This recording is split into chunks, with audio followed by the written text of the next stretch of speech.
Good evening, everyone out there in YouTube land. My name is Jared, and this is my channel Mazda B3K. In this video, we are going to be replacing the brake master cylinder on my 2001 Ford F250 Super Duty. Without further ado, let's get started. Alright, hey guys. So I'm going to set this stuff up for you real quick if I can. So I noticed last night when I was working on replacing a brake line, which I decided not to film because I was in a hurry, that there was something dripping from the brake booster. And if you can see it there, let me zoom in. That lovely brown rusty part right there. There we go.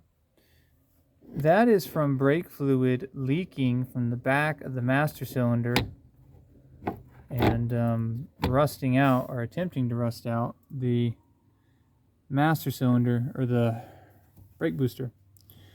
So that means the seals in the back of the master cylinder are bad, which means I'm going to replace them. And that's the why.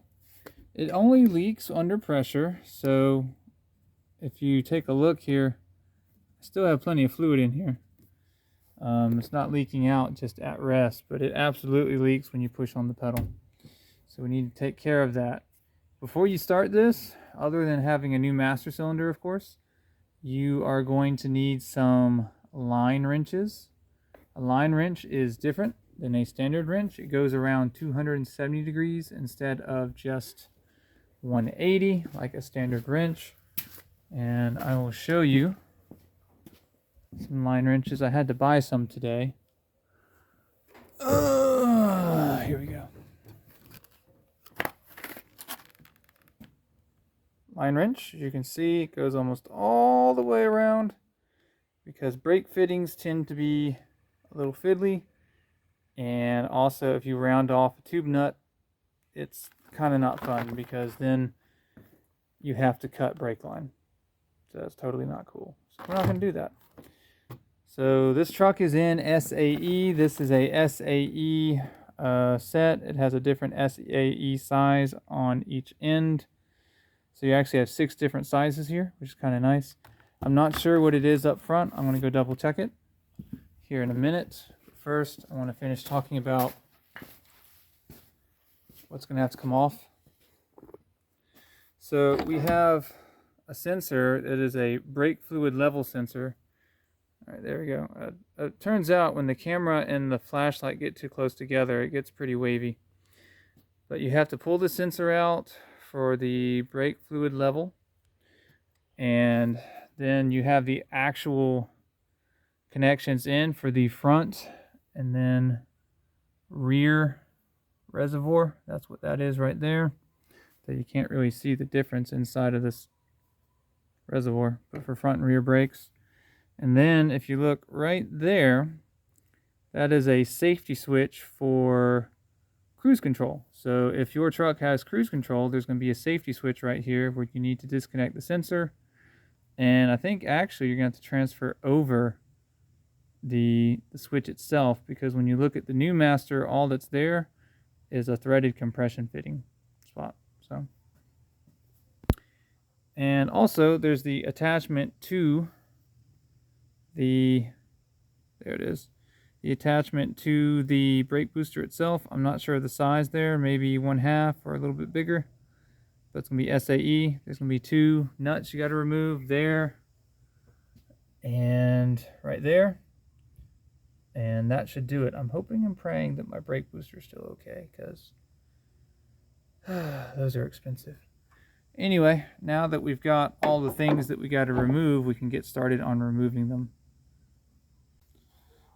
All right, sensor first. That's going to be, see how it feels like here. Oh, of course it's upside down. Okay, so there's going to be a tang that's on the upside down on the bottom here. You're going to need to push up towards the hood and then wiggle it out. I need to go get, well, this might work.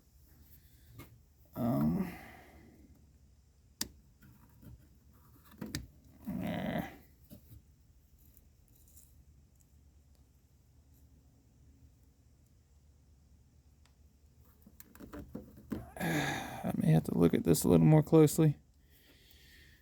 Why would they make that upside down? Yeah, let me look at this a little more closely and I will bring you back. Alright, so I'm going to take care of this just with a flathead.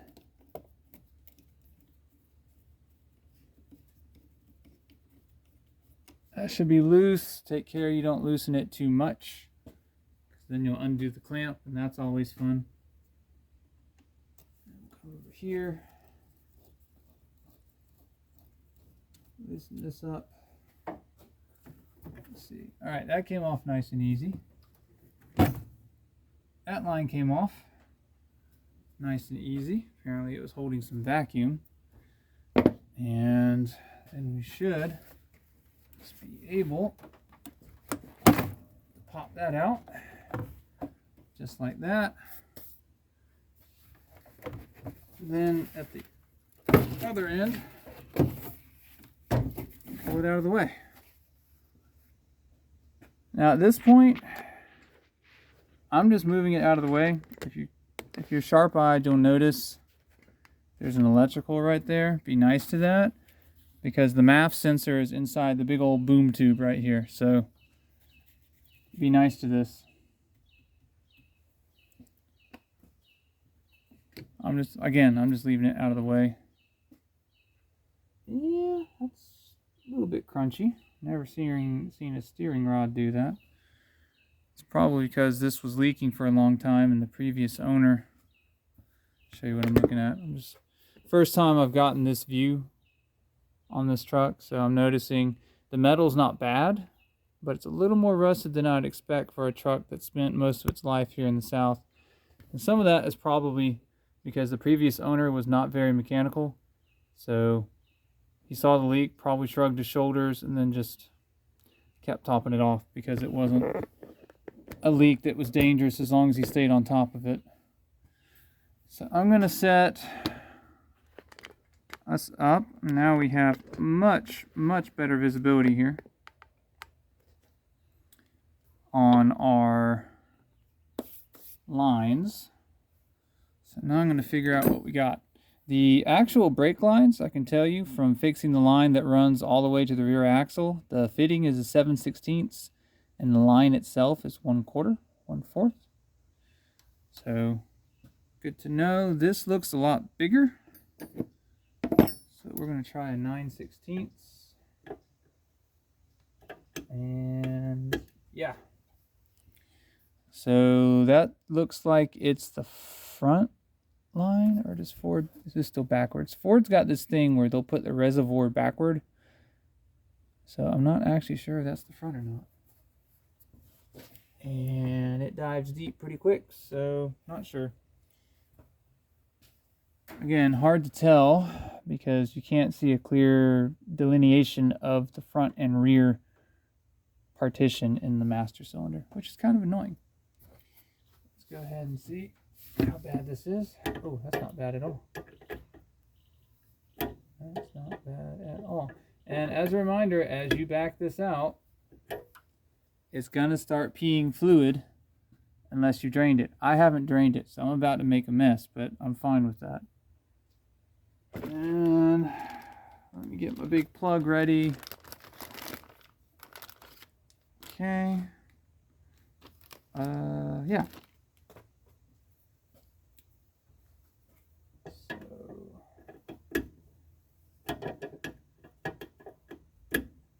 How are you guys doing today?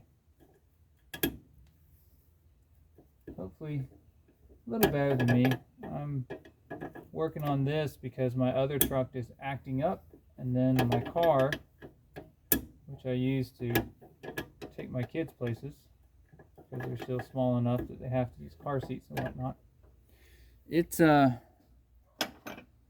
acting up too. So now I got to get this running so that I can work on the other two, which is kind of silly, but okay.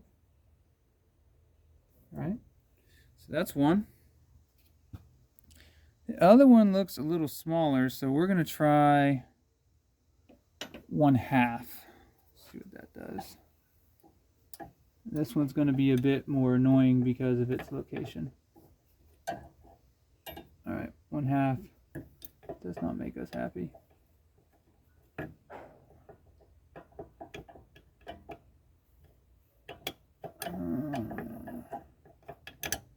Alright, it's the same. It is a 9/16 on the rear there.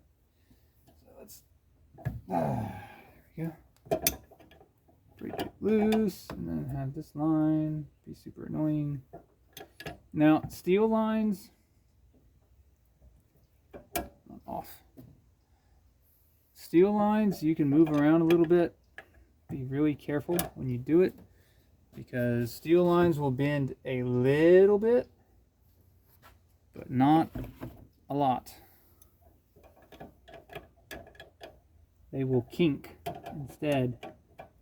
And when they do, they will not flow fluid anymore. And you will feel very sad. In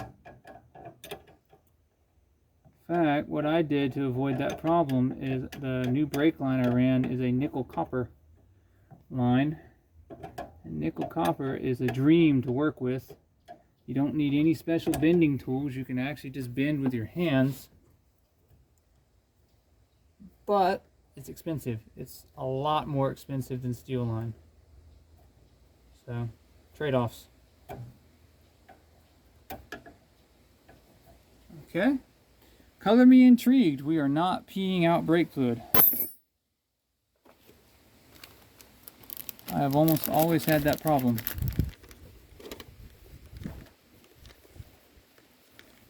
Alright, is this smaller? No. Oh, great. Dropped it. Smooth move. Yeah, and I need all 3 of these too for bleeding. Great.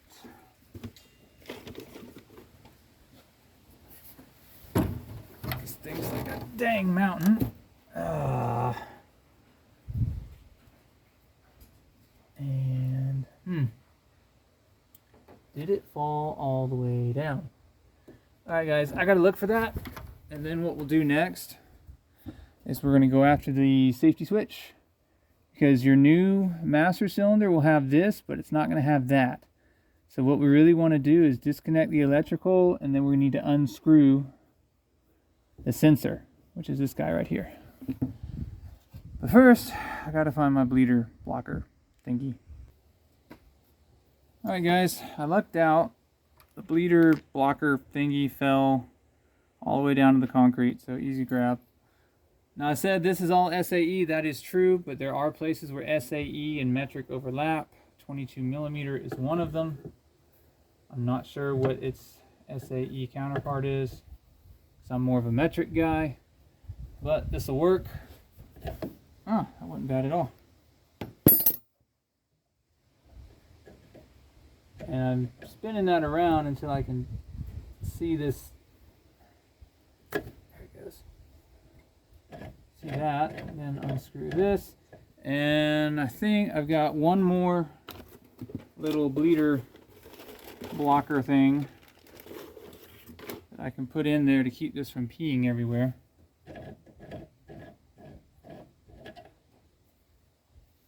Now, right here.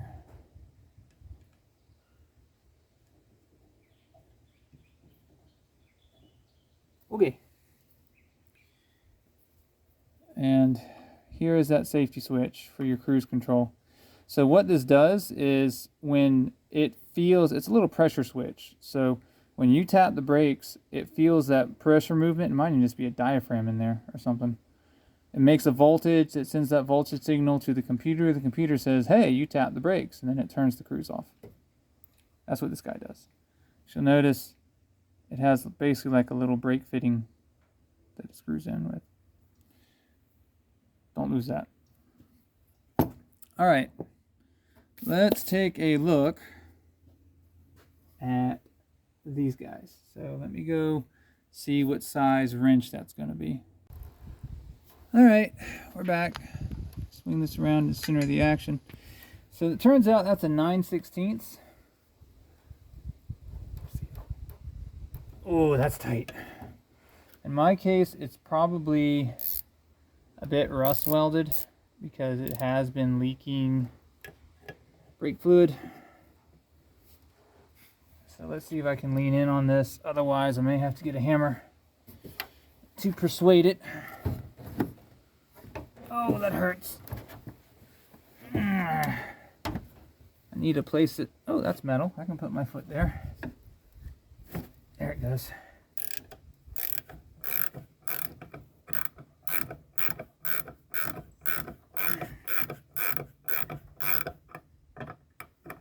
Ratchet for the win. Oh yeah.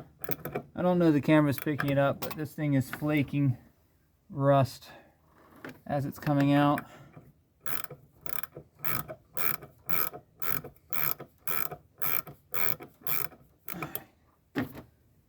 And there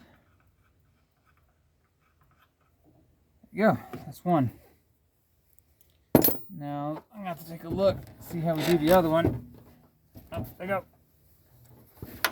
Because it's gonna be a little more tricky. Bring you around to take a look at it.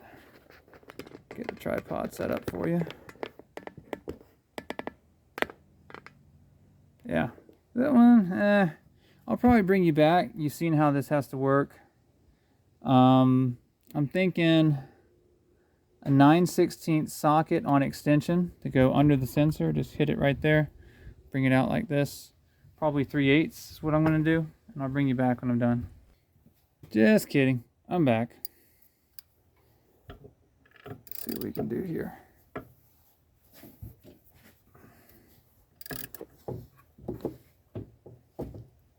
Ah, there it goes.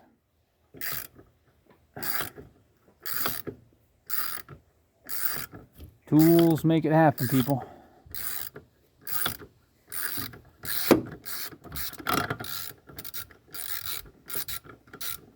Alright, I think this one's not quite as crusty. Yeah, not quite as crusty. Alright, so at this point, we're about ready to wiggle this off. I'm gonna... Okay, no, it's not on that. Cool. So, at this point, we've got the master cylinder.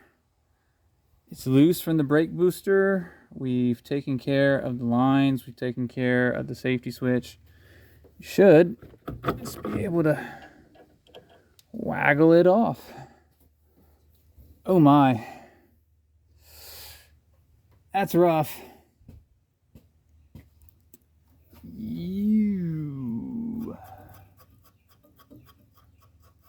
Man, I'm gonna have to hit that with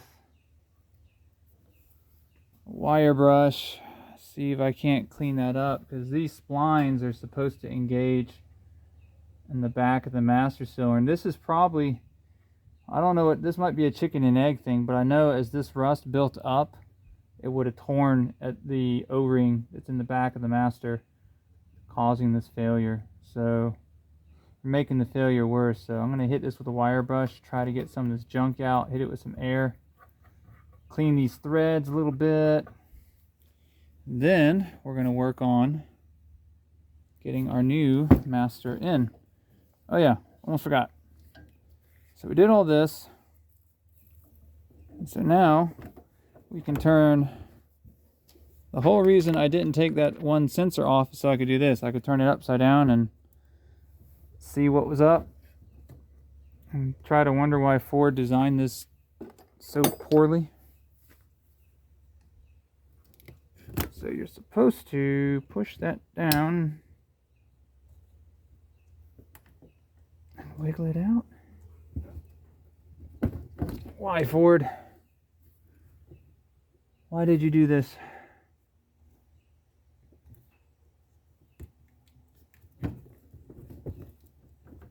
Alright, I'm going to fight with this. And I'll be back. Alright guys, apologize for the lighting. Sun's going down. Work's got to get done. But what I wanted to show you was that I have come in, Show you from different angles. Try to find something that... There you go. That works pretty well. I came in with a little grinding tool I have. It's like a jewelry... It's like a light duty Dremel, basically, with a grinding head on it, drum. And I went in and I cleaned out all that mess, all that rust. I cleaned the actual piston that pushes into the master, which is the guy in the middle there. And I cleaned the bore around it. I scraped down some on the brake booster itself. I think what I'm gonna do, will I do that? Ultimately, I'm going to replace this, just not today. Nobody had the part in stock, and I need to get this thing running. But this is some light surface rust. There's nothing wrong with the metal underneath. That's still good to go. If I had more time, I would take some rust converting paint and and I may do that after I get the master cylinder inserted. We will see. We will see. There's no point in painting it until I know that it works. I got this truck not running, and it's still not running because of a bad fuel pump. That's going to get fixed later, but I got to get the brakes sorted out first. So I don't actually know if that works, is what I'm getting at. All right, we're going to go ahead, and at this point, this is a fork in the road. You can follow the instructions that are going to come with your new brake master cylinder, and they'll say, hey, take it to your workbench, put it in a vise or something like that, and bleed it there. Get all the air bubbles out of the system, get it primed so that you can actually move fluid through the rest of the brake lines. Or you can use the built-in bleeding system that your car has, which is called your brake pedal, and use whatever tools they give you, and then go ahead and put the master in and use that piston to actuate your master cylinder, just like it normally does whenever you're using the vehicle. You'll just use what, in my case, is those bleeder blocker things, those red caps that you saw me screw in, which are supposed to be used to prime the master cylinder. So that's what I'm going to do, is do it in vehicle versus on the bench. So on the bench can get clumsy. All right, let me go get that, slide this new master in, and then I'll put the nuts back on, and then I'll reconnect. Actually, we're not going to reconnect all the lines yet, because we got to use those blockers and we got to prime. And then once it's primed, we'll reconnect the lines one by one. Alrighty. So I'm going to go ahead, pour in fluid.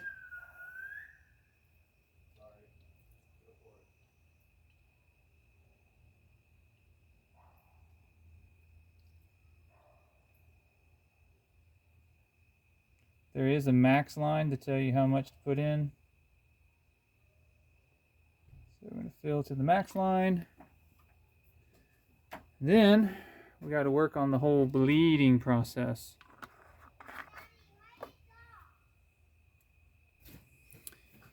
Okay, my brother and I tried to bleed this using these bleeder block things, and nah. We're going to do it the traditional way, and we're just going to go ahead and take these out, reconnect the lines and everything, and then we'll bleed them at the bleeders at the wheels. So remember, the line fittings are 9/16, and when you're dealing with flared fittings like this, best bet is to kind of shove the flare forward so that way you can line up, push in, and then start trying to thread in the fitting itself. These can be really tricky. They got to go on square, so just be patient and take your time. Alright folks, I went ahead and I have reconnected everything and got it firm but not crazy tight, because again, if you strip the tube nuts, you're going to have to cut your brake line and put new ones on, and that will make you very sad, so don't strip them out. The bleeder blocks things did not work. We're going to do this the old-fashioned way. I'm going to, now that this is all reconnected, I'm going to go to the right, the passenger rear wheel and get down there. The bleeder is a 10 millimeter. And I'm just going to pop the bleeder, work with my brother, and we'll open and shut Daddy, can you turn the that? bleeder to do a bleeding procedure until we get all the air out of the line and we've got good flow. If you get good flow to the farthest point from the master cylinder, you're good to go. Alright guys, we are at the passenger rear. I'm going to open the bleeder. This is a 10 millimeter line wrench. And we got a good flow of fluid, but that's going to stop because there's going to be an air bubble up in the line. So how this works is I'm going to move so that I don't get splatted with brake fluid. And I'm going to tell my brother to push. On the floor. And so we got some flow, but not great. That should have shot out. So now we're going to close it. Daddy, why are you giving water? That's not water, Gaia. That's brake fluid. Do not drink it. Why that brake fluid coming out?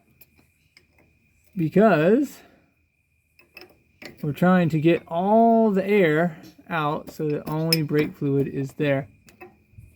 Okay, let go.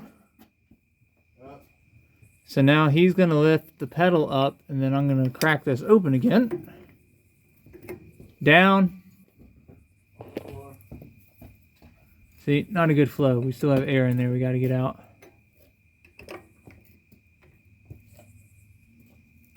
Up. Oh, yeah. Daddy, I should give big truck. Down. On the floor. So do you see that spit, guys? That's air coming out. Where? Up.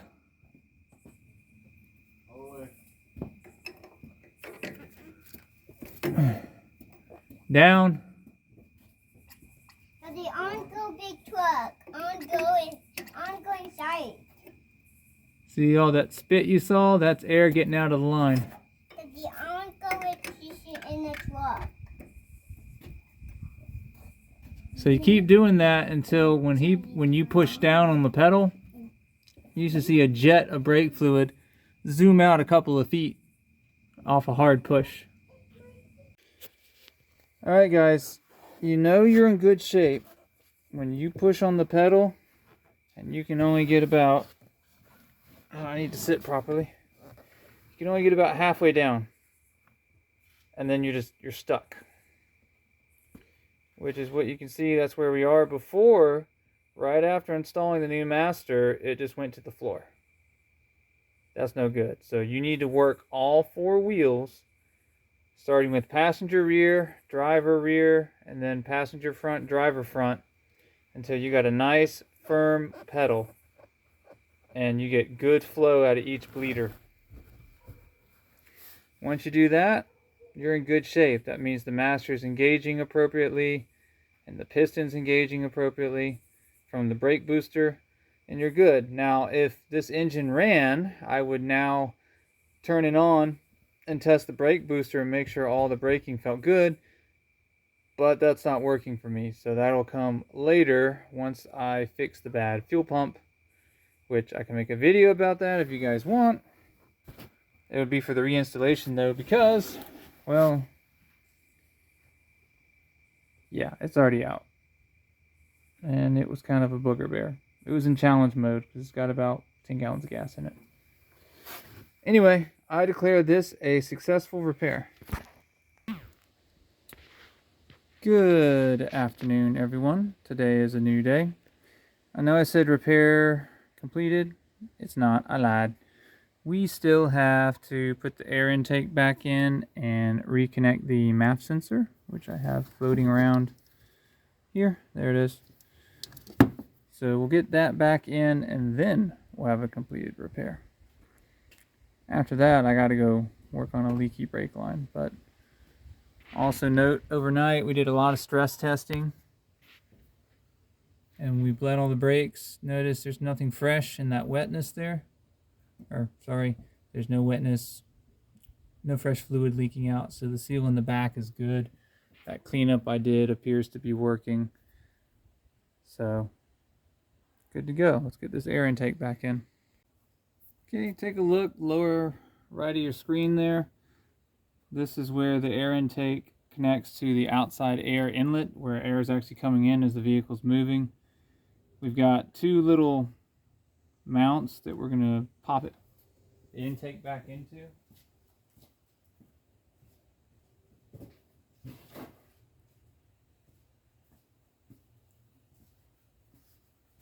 You take a look. Right there, see, those are the pegs. So you just get that in position, push them in until you hear it kind of click. Before I do that though, I am going to reconnect the map so I don't have to worry about it once everything's in position.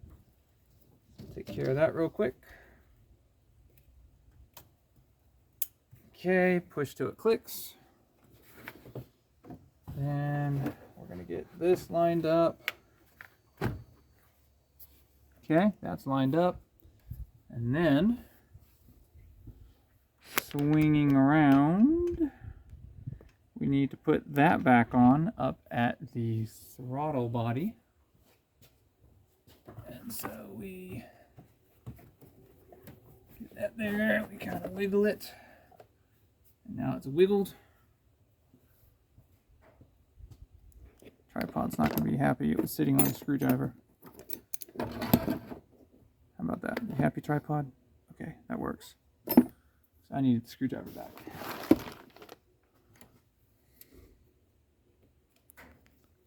So tighten this back up. You don't have to kill it, just make it firm. And then bring you around here so we can take a look.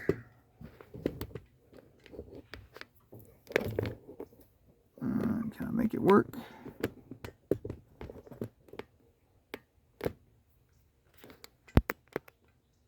There we go. That sort of works.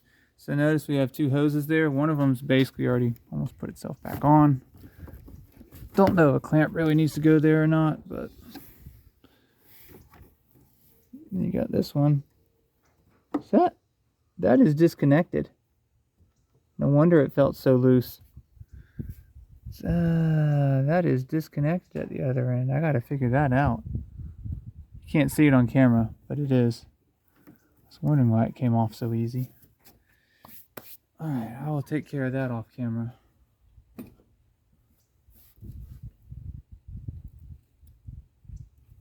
And tighten this up. You may have to put a finger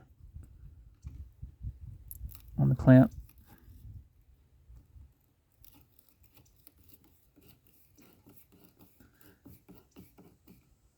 Keep it from running away on you. There you have it. Air intake's back on. I think the other end of that line is the PCV. And I'm going to have to figure out where it goes and then stick it back in there. Alright guys, that's going to do it for our brake master cylinder remove and replace on my 2001 Ford F250 Super Duty, nicknamed Miss Mildew.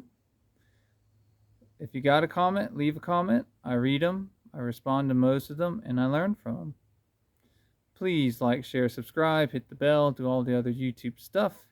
And remember, I make the mistakes so you don't have to. I'll see you guys next episode.